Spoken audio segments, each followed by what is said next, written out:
Assalamu алейкум, урматтуу министрдин орун басары. Протокол деген бул адеп ахлак деген нерсе. Маданият, адеп ахлак, жакшы мамилет түзүш үчүн, ортодо сый-урмат болуш үчүн, кадырын жайына коюш үчүн эле. Кыргызда протокол болуп келген. Мына устукан тартуу ушул протокол. Кимге кандай устукан бересиң, ошондон эле билдирип коесуң, кимдин даражасы кандай, таасири кандай, оорду кандай. Уча бирөөгө тартылат, чотожилик ким алат, жамбаш ким алат. Ошол сыяктуу нерсе. Кийимде деле ошол. Калпактан жашын билип койсоң болот. Ким өспүрүм, ким жигит, ким мырза, ким аксакал. Элечек деле ошондой, ак кийди, көк кийди деген сыяктуу эле нерсе. Ошон үчүн протокол өтө маанилүү. Ана мына улуттук кийимдер боюнча бул рекомендация түрүндө болобу же сөзсүз милдеттүү аткарышка туура келеби? Эгерде ошол норма кабыл алынып калса. Рекомендация түрүндө. Рекомендация болсо кабыл алып кое бериңиздер. Азыр мен калпакчаны отурсам, акылдуулар аябай көп. В закрытом помещении головной уборду алып коюш керек деген. Ал каякта жазылган?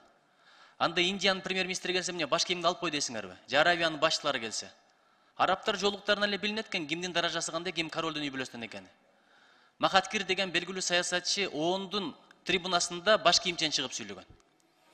Мен өткөндө Госдумага да кирдим, бул менен Совет Федерацияга кирдим. Матвиенко аябай ыраазы болду. Ушунчалык жаштынкай калпаңар бар экен, ошону жарашат дегенде. Ушуну түшүндүрүп коюңуздарчы. Өтө эле мындай Европаны туурап, Американы туурап, ансыз деле мындай бат эле туурап, өзгөрүп кеткен өзгөчөлүгүбүз бар эле. Айтып атасыз, первый вице-ден кийин депутаттар деп. Ушуну өкмөт мүчөлөрүнө бир үйрөтүп коюңуздарчы, сураныч. Өкмөттүн азыркы башка вицелерине. 31 августта көрдүңүздөр.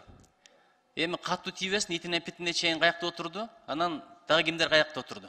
Ордуларын билип жүрсүнчү, ушуну бир айтып коюңуздарчы, сураныч. Биз барып калсак, биз да билели ордубузду. Ар ким өзүнүн ордун билсе эле, ортодо конфликт болбойт. Анан дагы бир суроо мына, Казакстанда кирди чыкты эрежеси өзгөрүп атат. Азыр билинбей атат, 27-синде күчүнө кирди. 30 күндөн кийин кыргыздардын массовый депортация башталат. Ошондо анан кийин баш аягыбызды таппай кыйкырабыз. Кандай чара көрүлүп атат ушуга? Нуржигит Кадырбекович, рахмат сурооңузга. Биринчиден, сиз берген суроо боюнча биздин протоколду эч качан ак калпак кийгенге чектөө коюлбайт. Ар ким Рахмат, ушуну түшүндүрүп коюңузчу. Акылдуулар аябай көп да бизде мына соцсетте отурган. Калпак кийгенге, сыртка барганда деле калпак кийбеңиздер деп чектөө коюлбайт. Казакстандагы жанагы жаңы мыйзам боюнча азыр биздин элчилик жана тышкы иштер министрлиги иштеп жатабыз. Ал боюнча жакын арада сизге расмий түрдө жообун берели. Эмне иш чара болуп атат, кандай результаттар болот.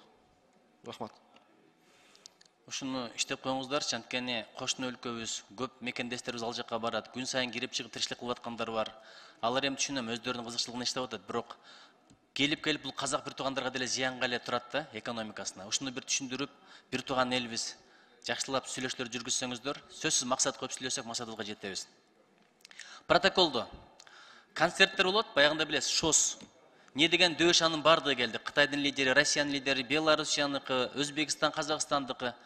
Эң аягында ушул концертти койгон режиссеру бул, сценаристи бул, чыгып ырдаган эл артисти бул деп тизмени окуган чакты бир 10 мүнөттөй өттү го. Ошол жерде турушту кол чап. Аларга мунун эмне кереги бар? Ушуну кыскартып койсо болобу? Болот, бул боюнча биз өзүбүздүн рекомендациялар беребиз Маданият министрлигине. Рахмат. Эми бардыгыбыз эле универсалбыз. Башка элдин маданиятын сыйлайбыз, бирок улуттук колорит киргизгенден уялбаңыздар, тартынбаңыздар. Мен муну колдойм. Алга жылай берели, бунун үчүн эч ким бизди айыптабайт. Чоң рахмат.